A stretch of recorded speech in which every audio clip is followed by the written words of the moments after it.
रात के 10 बज रहे थे। हर रोज सन्नाटा था, लेकिन रात के इस सन्नाटे में गर्ल्स हॉस्टल से एक लड़की बाहर निकलती है।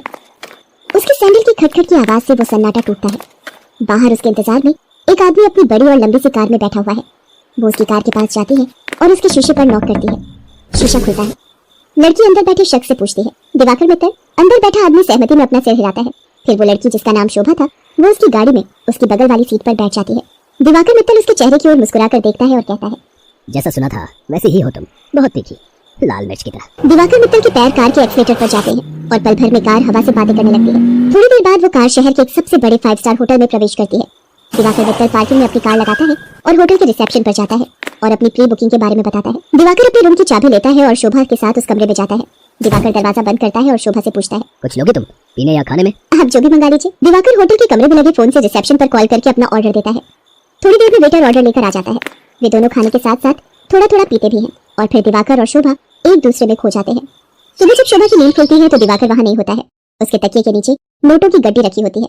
वो गड्डी को उठाती है, फिर होटल के बाहर आती है। बाहर आकर वो एक कैब बुक करती है और उसमें बैठकर गर्ल्स हॉस्टल की ओर निकल जाती है।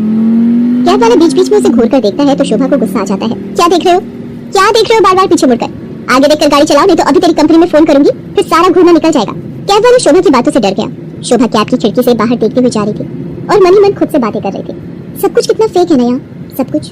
कौन आदमी कौन सा चेहरा लगाए घूम रहा है, किसी को पता नहीं है। मैं भी तो पिछले कई महीनों से एक नकली चेहरा लगाए घूम रही हूँ। सच कहूँ तो घिन आती है मुझे उस चेहरे से, दम घुटता है मेरा।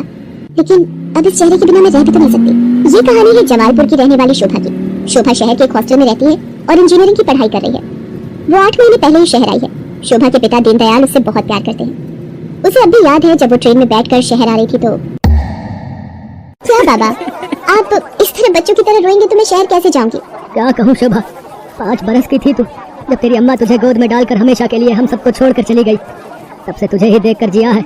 जानती हूँ बाबा। सोचा था कि एक बार ही तुझे विदा करूंगा जब तेरी शादी होगी, लेकिन शादी के पहले ही ये कहकर दीनदयाल शोभा को गले लगाकर फिर से फूट फूट कर रोने लगा। ठीक है बाबा, मैं नहीं जाती हूँ शहर, यही रहती हूँ आपके पास। लेकिन आप ही तो हमेशा जिद करते हैं कि तुम्हें खूब पढ़ना है, बहुत बड़ा आदमी बनना है। अब आगे की पढ़ाई गाँव में तो नहीं हो सकती, तभी तो मैं शहर जा रही हूँ। ठीक है, मैं ट्रेन से उतर जाती हूँ। उसी समय ट्रेन की सीटी बजी। दीनदयाल जल्दी से ट्रेन से उतरा। ट्रेन ने कुछ ही देर में रफ्तार पकड़ ली। शोभा ट्रेन से आगे निकलती गई और दीनदयाल पीछे छूट गया। शहर में शोभा गर्ल्स हॉस्टल में रहने लगी और अपनी पढ़ाई करने लगी। उसकी रूम पार्टनर थी रेखा। रेखा का बैकग्राउंड भी शोभा की तरह ही था। उसके पिता नहीं थे। उसकी माँ दूसरों के खेतों में काम करती थी। बहुत कठिनाई से गुजर बसर होता था। एक दिन की बात है, शोभा कमरे की सफाई कर रही थी तो उसे रेखा के तकिए के नीचे से नोटों की गड्डी मिली। इतने सारे पैसे, ये यहाँ कैसे आए? रेखा उस समय नहा रही थी। जब वो नहाकर बाहर आई तो शोभा ने उससे पैसों के बारे में पूछा, लेकिन रेखा ने उसकी बात का सही सही कोई जवाब नहीं दिया। आश्चर्य तो हुआ क्योंकि वे दोनों अच्छे दोस्त थे। कुछ बात तो है जो रेखा मुझसे छिपा रही है, लेकिन क्या? शोभा ने एक बात और नोटिस किया कि हफ्ते में 3-4 दिन रेखा रात को कहीं चली जाती थी और सुबह वापस आती थी। उसने इस बारे में भी रेखा से पूछा तो तू तो बिना मतलब जासूसी करती रहती है, तो अपने काम से काम रखना। मैं कहाँ जाती हूँ, क्यों जाती हूँ, हर चीज का हिसाब देना जरूरी है क्या? ये जरूरी तो नहीं, लेकिन कल को हॉस्टल की वार्डन को पता लग गया कि तुम रात रात भर बाहर रहती हो तो क्या होगा? तुझे पता है ना वो कितनी स्ट्रिक्ट है। तो उसकी फिक्र मत कर, मैं संभाल लूंगी उन्हें। धीरे धीरे शोभा ने रेखा की लाइफस्टाइल में बहुत तब्दीली देखी। वो महंगे से महंगे कपड़े और जूते खरीदती, लेटेस्ट मोबाइल फोन रखती, उसका जब जो मन करता वो करती। शोभा उसकी लाइफस्टाइल से बहुत प्रभावित हो गई। शोभा ने बचपन से अब तक गरीबी ही देखी थी, इसलिए उसका भी मन करता कि वो भी नए कपड़े खरीदे, महंगे मोबाइल रखे, उसका जो मन करे वो कर सके। रेखा देख, मैं तुझसे ये नहीं पूछने वाली कि तू ऐसी रईसों वाली लाइफस्टाइल कैसे जीती है, लेकिन मैं भी तेरी तरह जीना चाहती हूँ। मैं तंग आ गई हूँ एक एक पैसे के लिए तरसते हुए। पहले तो रेखा टाल मटोल करती रही, लेकिन फिर उसने सच्चाई बता दी कि वो एक कॉल गर्ल का काम करती है। उसकी बातों को सुनकर शोभा शॉक्ड रह गई और उसने कहा कि अगर ये बात वार्डन को पता लग गई तो बड़ी भोली है रे शोभा। हॉस्टल की वार्डन को सब पता है, वही तो हमें दबाव डालकर भेजती है लोगों के पास। वार्डन की सारी सच्चाई जानकर शोभा एक बार फिर से चौंक गई। रेखा ने उसे ये भी बताया कि हॉस्टल की कुछ और लड़कियां ये काम करती हैं। शोभा को ये सब सुनकर अजीब तो लगा, लेकिन बेहतर लाइफस्टाइल के चक्कर में वो अपने सम्मान का सौदा करने के लिए तैयार हो। मैं इस गंदे दलदल में फंस गई हूँ। हालांकि इस दलदल ने मुझे बहुत सारी वो चीजें दी जिसके लिए मैं तरसती थी, लेकिन मैंने अपनी मासूमियत खो दी है, मैंने अपनी शांति खो दी है, मैंने अपनी पवित्रता खो दी है। बाबा को कितनी उम्मीद थी मुझसे और मैं क्या करने लगी मैं। शोभा की आंखें भीग गई थी।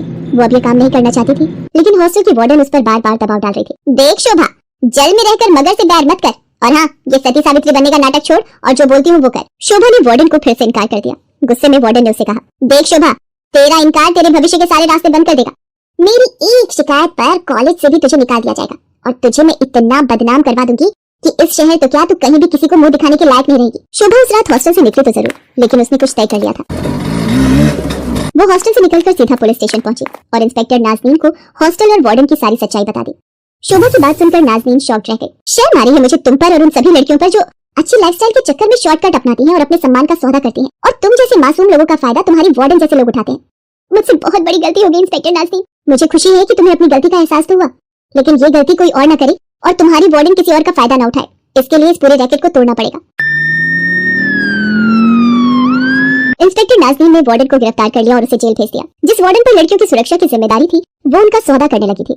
इस बात को सुनकर पूरा शहर सन्न रह गया। आज शोभा इंजीनियरिंग के लास्ट ईयर में है और वो बहुत ही मेहनत से अपनी पढ़ाई कर रही है। आखिर उसे अपने बाबा का सपना जो पूरा करना है,